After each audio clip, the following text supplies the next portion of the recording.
kwarto kasi hindi nararapat. May narapat na rin po nilang gawin yung tama. Nagbitiw na ho sila sa pwesto para... Kasi hindi naman ang gagawin sa kanila matapos ang investigation. Siguro sa iba, maaari sa pamilya, mga kaanak, kaibigan, baka meron pa silang dapat na i-explain po doon. Iiwan na ho natin sa kanila po yung personal na po nila yan dahil alam niyo talagang kung talagang mga modern technology talaga, hindi mo alam kung ano.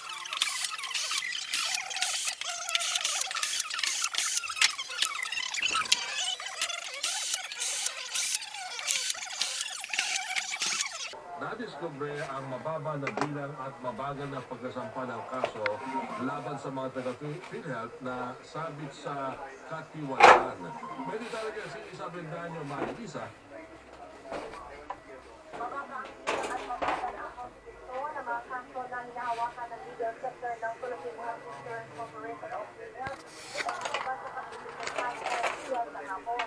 Isang pangalit ng Department of Justice o Survey ng agency ng task force nalansad sa pagsisigil ng libo-libo mga kaso laban sa mga tiwaling empleyado at healthcare institution o HCI ang nananatiling hindi na isasampa. Sinobserva mismo na nag-detail ng Senior Vice President o ng legal sector at ang Universidad ng Rosario sa task force sa paggamit ng libo-libong administrative cases laban sa mga empleyado ng PhilHealth sa case inventory ng korporasyon. Aabot lamang sa 70 ang proseso at mga lamang ang nagresulta sa paghahain ng formal na kaso laban sa mga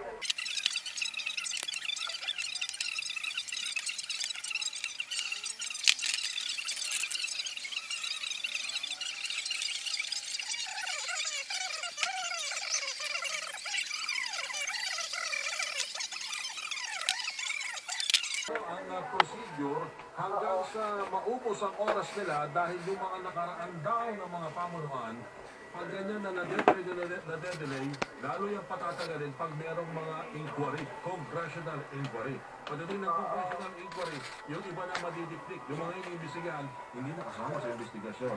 Nag-i-stay sila. Yung sinasabi na nag-i-stay ng 20 to 25 years. tagal. Hindi nabanggit din siguro tayo bagay na rin sa Diode na inamin niya na may polisiya kami sa pamunuan na parang pumapabor ng settlement kaysa sa prosecutor. Ako, at sinanitado ni Police daw kasi yung original offices ng PhilHealth na nag-i-cleaning kanila para sa pagsampa ng mga kaso laban naman sa mga HCI. Kaya may mga iba't ibang mga response, tulad nga rin yung sinanggit mo kanina, pero yun ako po din, no? Dahil, settlement, thousands, libo, di ba? Yung mga kaso, laban sa mga tiwaling Pag lahat yan yung pag nagsumite ng manifestation yan sa, naku, talagang kaya i-delay yung investigasyon. Halimbawa, meron silang tutukuyin isang dokumento, kaya ayusin nyo, kaya madaling ma-resolve yun in one day. Kaya lang i-delay ng isang na 2 linggo, hindi mo na malaman, meron pa palang dokumento dapat kayo tapos. Ang gagaling mga lawyer nila. Okay, pag hindi ginaya, May proseso kasi yun. So, kailangan investigation. Yun nga lang. Kaya nga itong sinasabing baka may conflict sa desisyon ni Senator Gordon dito sa Senate Committee of the Whole. Sa tingin ko, abangan natin. huwag kalimutan ng obligasyon ng ating mga pambansang auditor. Ito pa, isa pa ha. Ito yung Hulo Puliso, pinagtanggol ni PNP Chief Archie Gamboa sa gitna ho ng panawagan ng sibakin yung buong puwersa nito dahil sa nangyaring kampanya pagsabog sa Hulo. Si Mark makalalay sa detalye. Mark. Ang Philippine National Police Chief Police General Archie Gamboa ang Hulo PNP. Sa gitna ng panawagan na sibakin ng lahat ng mga taon nito kasunod ng nangyaring kampanya pagsabog sa Hulo-Sulu.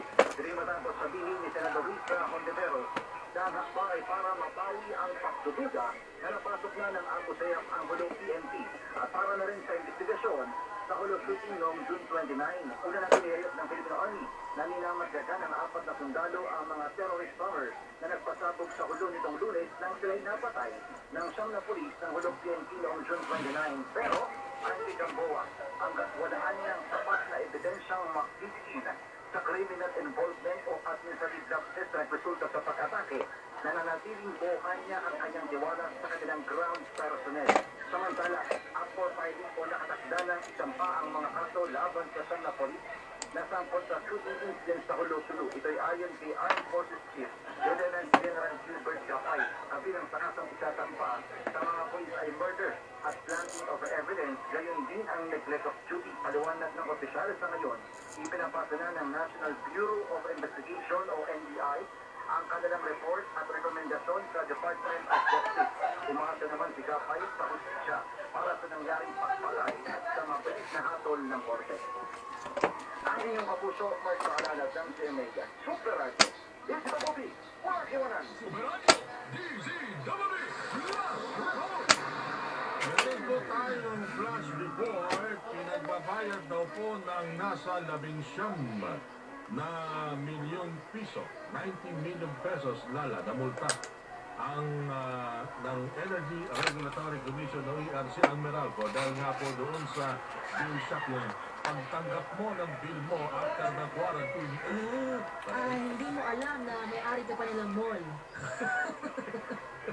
Sa laki ng bill mo. Nalala ko yung nagbayad mo, parang 2 million, 3 million Oo, dyan, diba? babayaran niya. Ito ating kausapin po ang chairperson po ng Energy Regulatory Commission, Attorney Agnes de Banadera. Attorney Agnes, Ma'am Agnes, magandang hapon po. Orly po ito lala sa DCWB Radio ng TV pa, ma'am. Magandang hapon sa inyo, Orly and Lala. Paano? Super bilis naman kayo, ako ang nadyak. May nagsabi sa amin, ma'am eh. May nagsabi sa amin. Sobra naman ang inyong bubuwit, my God.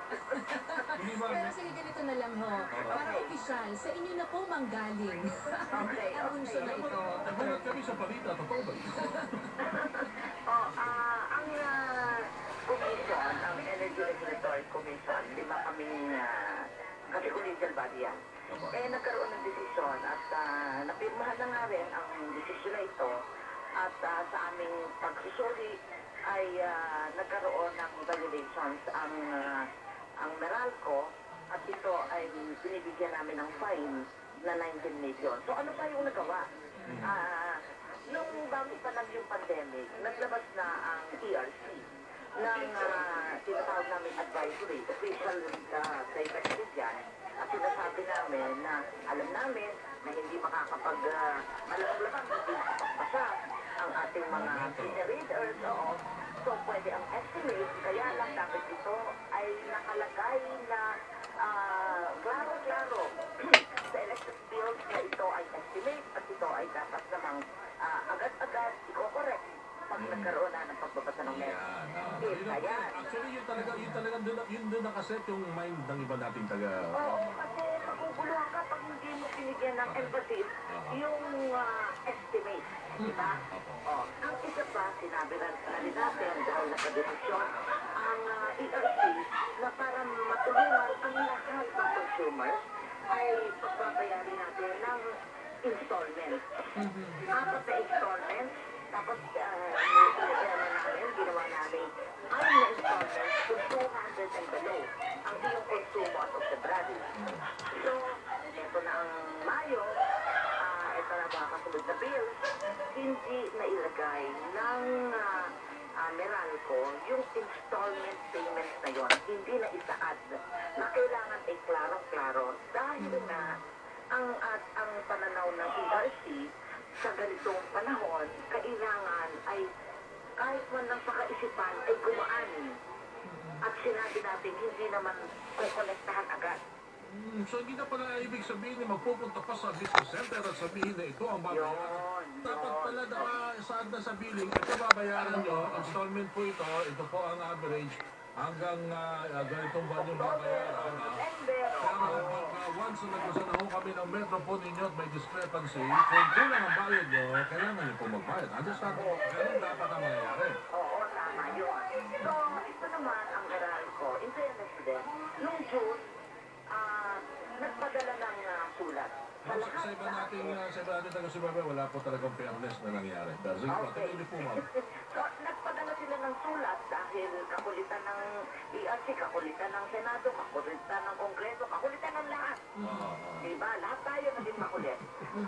Nagpadala ng individual letters, hindi pa rin malinaw. Pero nung July 9, so medyo matagal-tagal, pero nung July 9, nakatanggap na tayo halos lahat na nakalagay na doon, may kolum-kolum pa nga, ito ang 4 na dapat na babayaran nyo, ito yung estimate, ito yung ganito, yung estimate pa ninyo.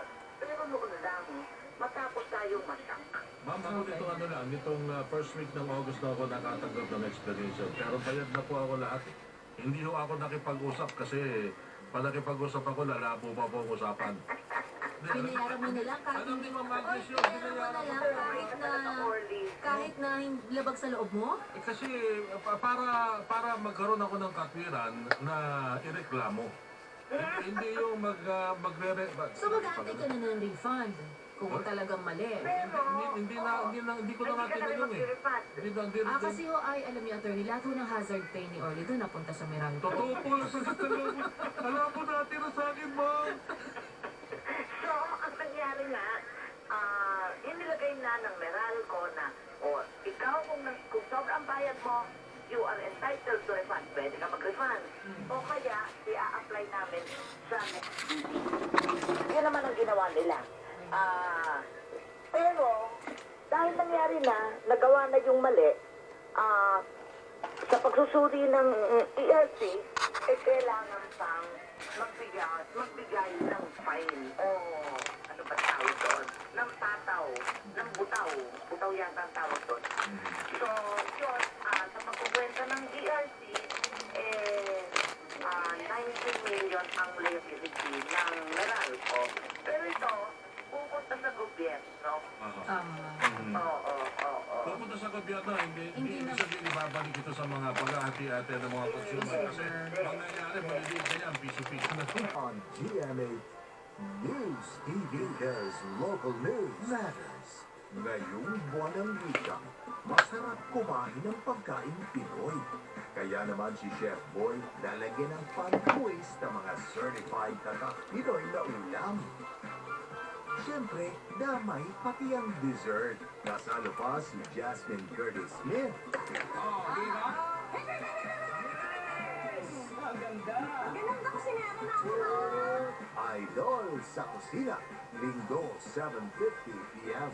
Para makatulong sa pamilya. Happy lang po para sa aking pamilya po. Tutulong ako sa aking lola po. Diskarte is the key sa panahon ng pandemya. Nakahiligan ko po yung pag-drawing. Binibenta ko po para sana po sa papa ko. Tapos nantay ko siya, hindi po nakarecover. Bilib na bilib ako sa kanya na gumagawa siya ng art, maski wala siyang kamay. Daming time sa New Normal, The Survival Guide. Biyernes, 8:30 p.m.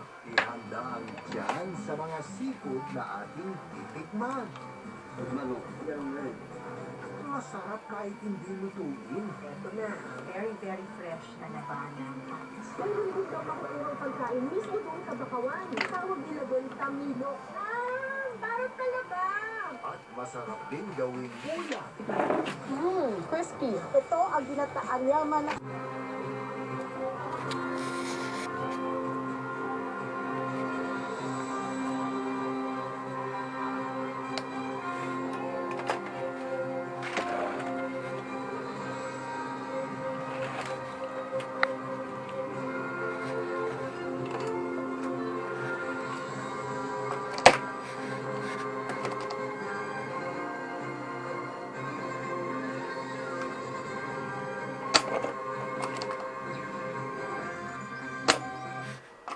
Oras po natin, 1:35.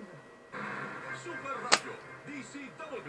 Labas at ang pinaka-importante, ayan ha, baka mawaglit sa inyo, huwag nyo hahawakan ng inyong mata, ilong, at bibig.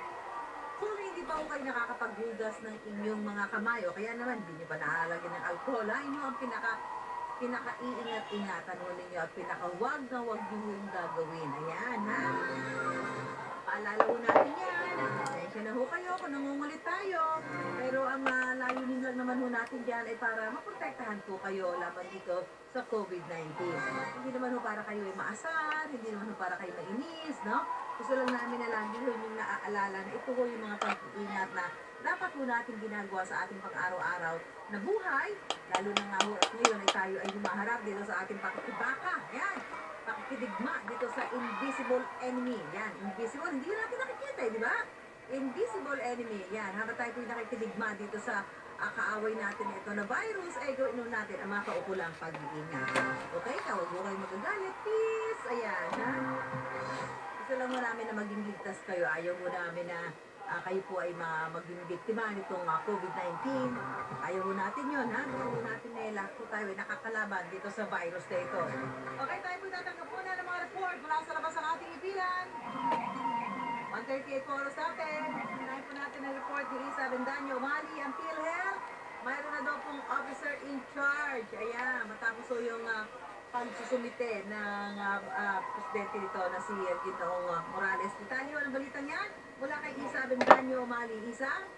Susan, kinumpirma ni Department of Health o DOH ang Secretary at Spokesperson Maria Rosario Berneres na may napili ng officer in charge o OIC para sa PhilHealth. Ay Berneres ang OIC ngayon ng PhilHealth ay si Arnel Desnis na siyang Executive Vice President ng PhilHealth. At talaga kay Desnis ay kasunod na pag-refill sa pwesto si Ricardo Morales na Presidente at CEO ng PhilHealth. Nabasin na inaprubahan ng board kakapon ang designation kay Desnis bilang OIC ng korporasyon. Ito si Pangulong Rodrigo Duterte ang may gusto na mag-resign si Morales dahil sa health issues nito. At maaalala ko yung gusto ni Morales na mayroon isang kapit na lymphoma sa kasagsagan ng alegasyong katuwalian laban sa PhilHealth. Ang inyong kapuso, Isa Bendaño Umali, NGMA sa Radio PCWE, Muna. Salamat, Isa. Samantala, Senador Franklin Drilon at Senador Risa Ontiveros kinukwestiyon ang hindi pagsuspinde sa siyam na pulis sa ulo na nakapatay sa 4 na sundalo. Ito yung nakapatay ho doon sa mga sundalo na sinasabing nagsasagwa ho ng intelligence work laban doon sa mga suspected terrorists yan po sa Holosulu. Detalye po na balitang yan mula kay Nipa Ravelo. Nipa? Kinukwestiyon ng dalawang senador ang hindi pagpapataw ng preventive suspension sa siyam na pulis ng Holosulu na nakapatay sa 4 na intelligence officers ng Philippine Army noong Hunyo 29. Sinabi ni Senate Minority Leader Franklin Drilon na maliwanag na may batayan sa suspension ng siyam na pulis at hindi niya makita kung paano bibigyan katwiran ng pamunuan ng PNP ang hindi pagtinag sa mga ito. Git ni Drilon ay manawagan ang buong Senado sa PNP para suspindihin ang mga pulis. Ayon din kay Senator Risa Ontiveros, dapat nang suspindihin ang siyam upang sa gayon ay hindi sila makapaghimasok sa isinasagawang investigasyon ng mga otoridad. Isa pang iligang ng Senado ay sinabi ni PNP Chief RC Gamboa na wala siyang kapangyarihang patawan ng suspension at ipakulong ang siyam na pulis na hanggang sa ngayon ay hindi pa naman nasasampahan ng kasong kriminal sa korte kaugnay ng pagkakapatay sa mga sundalo dahil kaya restrictive custody lang sa siyam na pulis ang ipag-utos ni Director General Gamboa. Hindi tanggap ng Tiberos ang katwiran ng PNP Chief dahil batay aniya sa Republic Act 8561 o PNP Reform and Reorganization Law at batay din sa manual ng Internal Affairs Service ng PNP ay may poder daw ang PNP chief na magsuspend at magtanggal ng mga taong sa servisyo. Sinukat na may mga tinanggal na si Gamboa sa pulisya kahit may mababang kaso kagaya ng 3 opisyal ng PNP sa Central Visayas na nasilibak, natuhod, nabugot habang office hours. Nauna na igilito ng Tiberos na investigahan ang sinabi ng militar na posibleng may kaugnayan ang siyam na pulis sa mga suicide bombers na tinutugis na napatay nilang mga sundalo. Oo, sa kanila, bukod sa hindi pagsuspinde, ito bang mga ito ay na-reassign? Di ba usually ganyan? Kasi nagkakaroon ng investigation, ang intention kasi, ang layunin para ba, i-reassign ka or under preventive suspension ka, dahil para nga doon sa gagawin investigasyon, di ba ang sinasabi kasi baka maka-influence, maka-apekto, di ba, maka-hindrance doon sa, ano to, na-reassign ba sila or doon pa rin sila? Ang sinabi nila restrictive custody na sa Amkrami daw yung isang. Okay. Wala naman daw din sa kanilang regular work. Ang paliwanag kasi Chief Gamboa at saka ng opisyal ng Internal Affairs Service kung magkahirit ang Senado, ang hindi sila mapangunahan na ikulong o kaya suspindihin itong siyam dahil wala nga daw po doon ng PNP Chief at saka isa pa, hindi daw pwede naman pangita agad samantalang hindi pa nasasampahan ng kaso yung siyam. Pero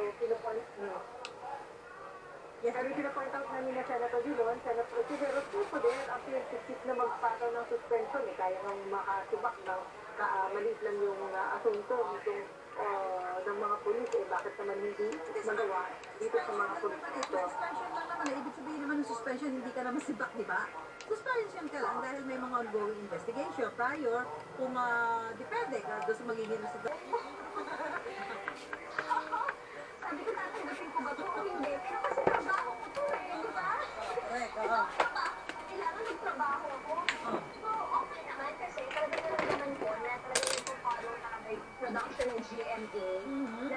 lahat naka-face shield, naka-face mask, mayat-maya sanitize, mayat-maya mag-alcohol. Yun lang, medyo malaki na yung risk sa aming artista. Kasi pag uma-arte kami, we have to take off our mask, di ba? Tanggalin namin, tapos balik. Dahil medyo hassle din. Kasi kailangan nakaabang lagi yung assistant para abot yung next month. Correct, oo. Eh, during during the take, di ba, yung magbabatuhan na kayo ng mga dialogue ninyo. So, yung safe distance, kailangan i-observe nyo pa rin, di ba? Yes. Ang hirap kasi wala kami mga yakapan. Oo nga, yun nga pala tatanong Yes. ko, di ba kasi, di ba, physical distancing, dahil shooting yan. Tapos, ang storya nyo, mag-asawa, di ba? Paano yun? So, wala nang mga ganong eksena na kayo, kunwari, magyayakapan, di ba? Wala yung mga ganon. Iniwasan lang, pero daanin na lang sa acting. Oo. Pero ano din, ang hirap din kasi may mga, di ba nga dahil nga nakakaranas ako ng domestic abuse, so lagi akong binubumpong. Pero social distancing talagang sad, magbunggan, talagang ipapractice namin. Kasi kunwari, habang binubugbog ba, during that, yung type na nagbinubugbog, kailangan meron ka pa rin, yung distansya nyo pa rin, Ang hirap nun, ha? Yes, kailangan malaking pa din. Pero na-pull off naman namin. I guess may camera tricks din na kailangan gawin. Wow, yun pala, bukod doon sa abangan nating istorya, yun pala, panoorin natin kung paano nila ina-execute yung mga ganong eksena. Diba, during this time of pandemic, kung may mga camera tricks pa niyan, makikita mo doon ang galing ng director, di ba? Kung paano niya papalabasin na realistic yung ganong mga eksena, kahit pa tayo Tama na, ay nasa yes. panahon ng pandemic at nag-o-observe ng mga safety measures, di ba, Chris? Totoo po yan. So, invite mo na yung mga manonood natin at bukod sa mga nanonood ngayon, may mga nakikinig sa atin. So, malalaman nila na meron pala silang dapat abangan this coming Saturday. Invite mo na sila, Chris, para sa iyong pagganap dito sa Wish Ko Lang this coming Saturday. Ayan mga kapuso, inibitahan ko po kayong panoorin ng Wish Ko Lang ngayong Sabado. Talagang pag-iitin ko kayo. May kasamang kilig. Kasama ko po dito si Adam Juliana, si B-Boy Ramirez, dito rin po si Barbara, and marami pa po iba. So abangan niyo dahil may mga ate ko pa pala pinalaki ng Wish Ko Lang kasi may mga bonggang prizes na sila. So mamimigay din po sila ng mga tablet, laptop, Paano sila makaka-join doon? Alam, manood ka. Kasi may mga yun! May question of the day, kailangan manood sila. May question. Panoorin niyo para ba, pag sinuwerte ko kayo, di makuha ninyo yung mga prizes na ipamimigay ng Wish Ko Lang, di ba? Wish Ko Lang nga yan di ba? At saka totoong kwento po ito, talagang melt ng puso, nakakalambot ng puso, kahit ako ang dami kong natutunan. Oo. Ang maganda yung panoorin. Abangan natin. Oy, Chris, eto, bago ako magpaalam sa'yo, gusto ko lang may mga nagtatanong, bakit ang sexy-sexy? Ano ba mga exercises na ginagawa mo? Pati diet, pwede mo share sa mga nanonood sa atin at nakikinig, Chris. Ako ni Susan, binabash nga ako dati nga daw payat-payat ko, pero hindi na rin. Ano ba? Minsan lang, alam mo, recently lang, parang body shaming ako, may mga bashers, ganyan. Pero okay lang po kasi, syempre, mas alam ko naman po yung katawan ko. Hindi na tayo pag-artista, no? Pero ang, yes, sanay na tayo yan. Pero gusto lang po siguro, I'm not after din kasi the aesthetics, kumbaga, talagang I'm after the health benefits of exercising, di ba? So, ang tip ko lang din, siguro just have that purpose kung bakit gusto mo siyang gawin. Either gusto mong to look good, it boosts your confidence or whatever. Yun, gawin ko siya. And then, tip ko lang din, when it comes to diet naman, syempre, malaking effect ng diet kaka-exercise mo, hindi ka naman, grabe naman yung kain mo, di ba? So, syempre, portioning lang din. Kaya eat whatever you want. Hindi rin siya masyadong deprive yung sarili mo kasi nag-workout ka naman. Pero, ano ba yun, just be mindful of the portion of your food. Yes. Anything na sobrang makakadagdag sa weight mo, ay di iwas-iwasan. There are more healthy food naman na pwedeng kainin, di ba? Kaysa sa mga hindi maganda sa ating craving mo, ay di na-satisfy mo naman, di ba? Gusto mo, kasi kung ganun na parang meron kang gustong kainin na parang, pero hindi siya healthy masyado, ay di may craving ka na na-satisfy, pero hindi ka rin magigilty. Hindi mo naman kinain ng buo yung burger, di ba? Oh. Anyway, Chris, thank you so much. At yun nga, ay yung mga manonood natin, ayan, abangan niyo po si Chris Bernal this coming Saturday para po sa episode. Anong title ng ang ano niyo? Pwede ba sabihin o kasama sa tanong niya? Ako baka kasama sa tanong yan, kaya wag muna natin panggitin. Basta wish ko lang po this coming Saturday. Abangan niyo po, kasama niyo po si Chris Bernal. Chris, thank you so much. Mag-iingat ka. Maraming salamat. Stay healthy and stay pretty. So, okay. Thank you. Chris Bernal po yan. Okay, ayan mga kapuso, abangan niyo po siya sa Wish ko lang this coming Saturday. Yan, syempre, kasama niyo rin ang napakaganda na si Miss Vicky Morales. Magbabalik po tayo. Oras natin 2:14. Hindi ko lang po dito, yung mga puro sa mga estudyante na at the end of the day po, ay kami mga puro, ay magpipilitan na naman kumanap ng ano-anong mga medyo para maipawis yung aming responsibilidad na makapagbigay ng edukasyon sa mga kabataan. Ano naman po, magsimula ng maayos. Oo nga. Ayos yun po yung aming sinupunto. Oo. So, bukod Doon po tayo nilabas na report ng Department of Education. Kalakkanto ng rehiyon ay nasa 40% pa lamang ng printing ng modules na gagamitin ng mga bata. Hindi po maaari na magsisiraman ng modules ng mga bata.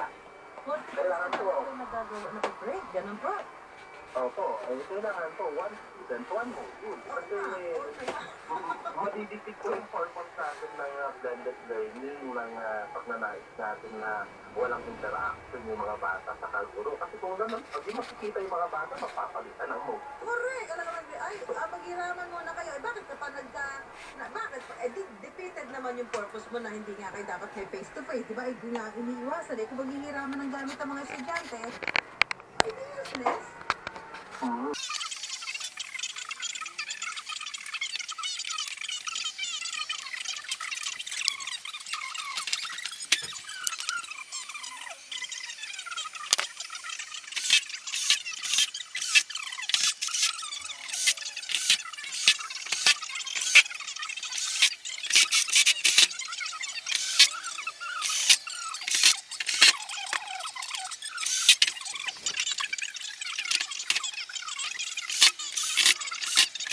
Naman yun. Kasi talaga, alam mo, Mr. Basilio, kaya ako nabanggit ito, gusto kong pag-usapan ito. Kasi yung nga, di ba, yung ibang ibang private school, nagsimula na sila noong August 24. Di ba, sinabi naman, kung sila naman ay handa na at ready na, eh di, na klase. Ang sinasabi ko, yung mga private school, karamihan naman dyan, hindi naman ganun karami ang bilang ng mga estudyante. Alam mo ba nagkakaroon sila ng problema sa internet? Ito sa inyo, dito sa public school. Paano ba ang mga internet connection dyan, Mr. Basilio? Paano ang arrangement yan? Nako, hindi po kami nakalistas sa ganyang kalagayan. Hindi nga po sinasabi namin.